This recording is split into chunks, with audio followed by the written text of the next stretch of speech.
Let's talk to Gareth Bacon MP. He's live with us down on College Green, Conservative MP for Orpington, because we need to ask Gareth about what's been going on inside the mind of Sadiq Khan, the man who keeps telling us that 4,000 people die of air pollution every year. He issued a tweet the other day saying that in poor areas the air pollution's worse than it is in richer areas. Not quite sure how he's worked that one out, but let's ask Gareth. Gareth, very good morning to you. Good morning, Mike. How are you? Yeah, very well indeed. I mean, we're talking a lot about science this morning and whether some science is better than other science. Looking back, of course, at the 3-year anniversary of the lockdown happening, it seems to me that politicians seem to use scientific data to suit their purposes when they feel like it.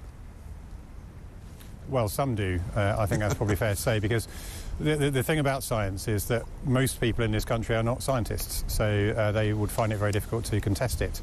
And you'll see if people say we need to follow the science for something, whatever the end may be, that is almost the trump card that can beat any argument, because unless you are scientifically qualified or you have a deep scientific understanding, you feel like you can't argue with it without looking stupid. Yes, but the trouble is an awful lot of the science that they say is science actually isn't science, is it? I mean, as we saw with some of the modelling that went on during COVID, and as we're now seeing with Sadiq Khan and his ULEZ expansion plans, he keeps quoting this figure of 4,000 people dying of air pollution every single year, but he doesn't really have any data to back that up. And in fact, it's now being challenged openly. Yes, well, the 4,000 figure is the result of modelling that was done quite a long time ago. And what he's done is he's shifted the argument, because when that figure originally was released, it was 4,000 people, air pollution may contribute to an earlier death than they would otherwise have. And he has changed the word contribute to cause. So people are now thinking, well, 4,000 people are dying directly as a result of air pollution. And of course, he is trying to blame the private motorist for the cause of that air pollution. And actually, we know that where there is air pollution, it's not private vehicles that is the primary contributor. It's a range of areas. And of course, the other thing is that when people die, it depends on their age. They may die of a multitude of different factors.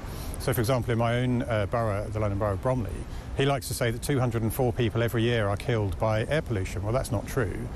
Bromley has the most elderly population in the whole of Greater London. Yes. A lot of them die of old age and the symptoms associated with old age. To say that air pollution has killed them is a gross exaggeration, to say the least. Yes. Also, we live in London. It's a multi-faceted city. It has all manner of different parts of it, which some are more green than others. But rather, I would imagine that we all share the same air. You know, I don't know how it's possible for him to make out that poorer areas suffer more from air pollution than richer areas, because how does he know that? Well, I think he's probably making the jump that poorer areas tend to be the most built-up areas. So you would go to certain parts of, say, Kensington or Camden or places like that where the area is much more built up and there's less area for whatever air pollution there is to disperse.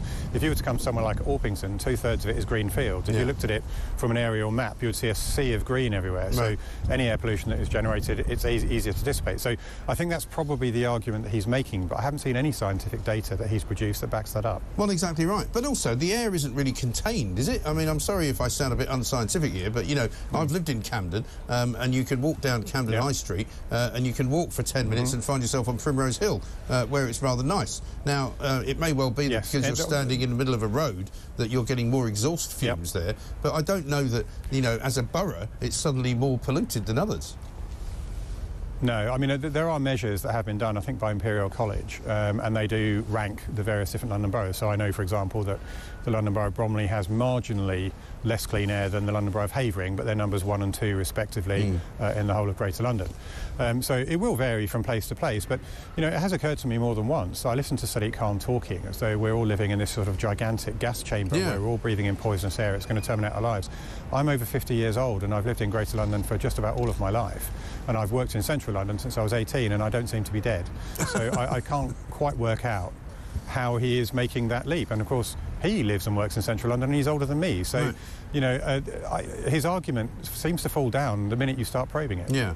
And the various different boroughs, many of them you'll know in the sort of southeast of the corner of the outskirts of London, and also some in the north and in Essex as well, are standing up against it. They're mounting some kind of a legal challenge, and they're hoping to be able to stop the expansion of the ULEZ, which I think is supposed to happen in a couple of months' time. I also noted that in the last few weeks or last few weekends, people have started covering up some cameras, so there's a bit of civic resistance going on as well.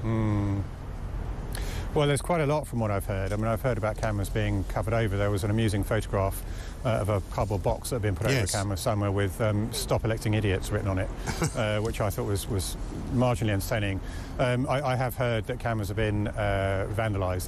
The wires have been cut, some of them have been torn down. And obviously I don't advocate that, but I do understand why some people are feeling so aggrieved by this, because they're seeing a massive imposition being put onto the way they live their lives for no reason at all. And this is the absolutely key point. I keep talking about the Jacobs report, which was produced as part of Sadiq Khan's consultation. It was an independent report, so he could not control the outcome. And they assessed the air quality benefit of him rolling out the ultra-low emission zones to Greater London, and came back and said it would be minor to negligible in almost every regard. So he's doing this, claiming it's about air pollution, and it isn't. And everyone knows what it really is about. It's really about raising hundreds of millions of pounds by fleecing motorists. Yes, and he's already doing that. I mean, what on earth is he doing with all the money that he gets already? Because, I mean,